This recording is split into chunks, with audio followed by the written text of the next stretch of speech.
autre histoire, mais là, je ne sais pas comment faire pour les images, donc je vais me débrouiller. Donc, bah, c'est ce petit livre-là, je vous lis ces petites histoires-là, nos petites histoires de Noël.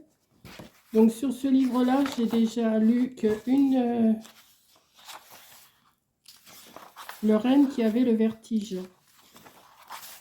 Et est-ce que j'ai lu... Non. Là, je vais prendre les lutins farceurs. Alors, toujours, c'est pour les petits, hein. Mais je vois qu'il y a des seniors qui aiment bien aussi les petites histoires, donc ça me fait plaisir. Voilà, donc ben, je vais lire les lutins farceurs. Hein. On y va? Je vais le lire, et vous allez voir au fur et à mesure. Allez, c'est parti. Hein. Il était une fois au pôle Nord, dans la grande fabrique des jouets, deux lutins farceurs. Le premier s'appelait Plume, à cause de ses cheveux légers comme l'air. Le second s'appelait Boule, à cause de son nez rond comme une bille. Plume et Boule adoraient rire et faire des bêtises. Des petites bêtises, des moyennes bêtises et parfois des grosses bêtises. Ce matin-là, le matin de Noël, le Père Noël se réveilla. Il s'étira, il bâilla, il sourit, puis il chercha son bonnet.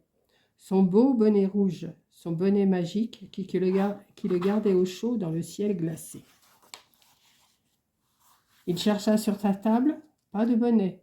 Il chercha sous son lit, pas de bonnet. Il chercha dans son armoire, pas de bonnet.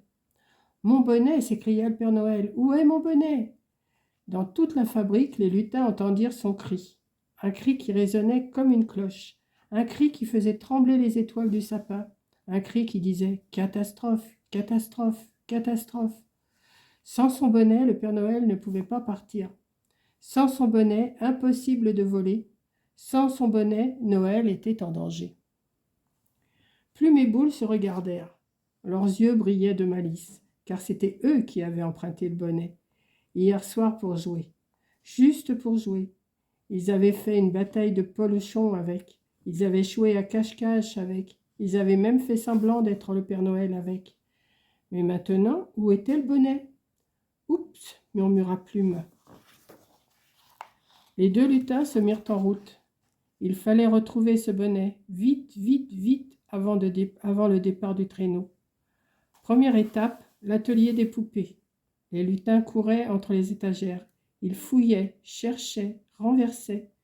Des poupées tombaient, des rubans volaient, des boutons roulaient comme des petites billes de couleur, mais pas de bonnet rouge.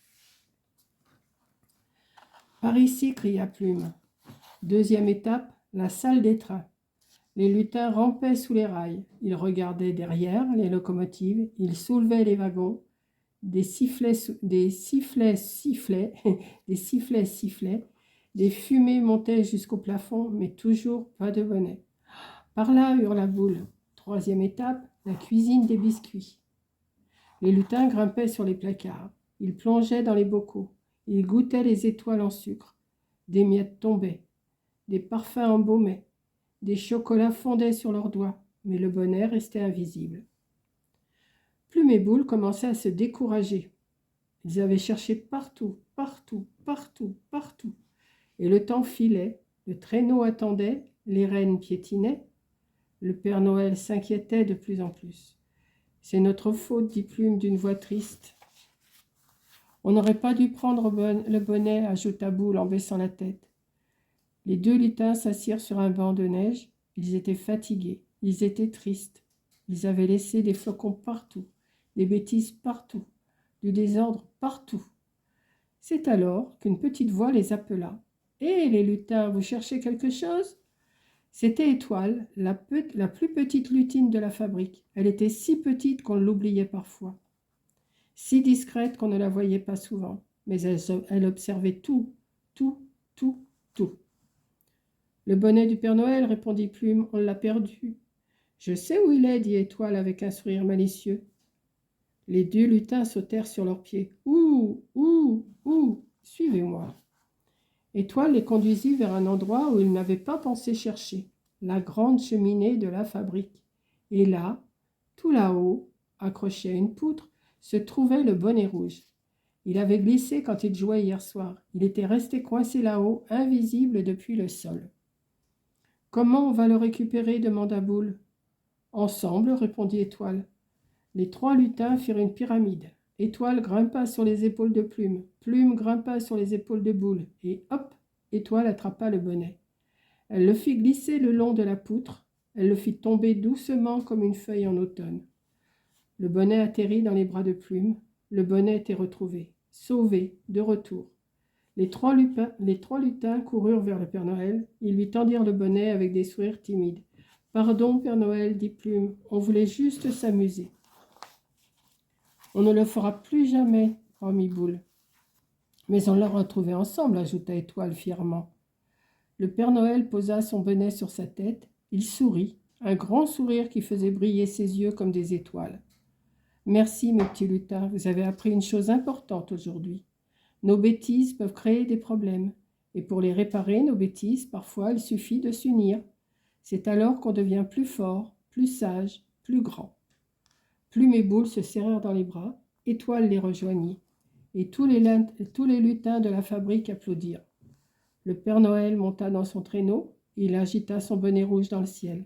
Et cette nuit-là, grâce à 3 lutins courageux, Noël fut livré à l'heure, avec des pleins de cadeaux, des rires et une leçon précieuse dans tous les cœurs, car les erreurs ne sont graves que si on refuse de les corriger, et ensemble on peut tout réparer.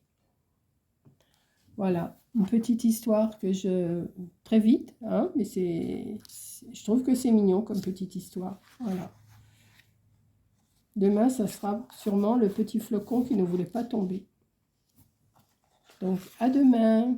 Là, je vais essayer de vous faire des petites photos pour illustrer.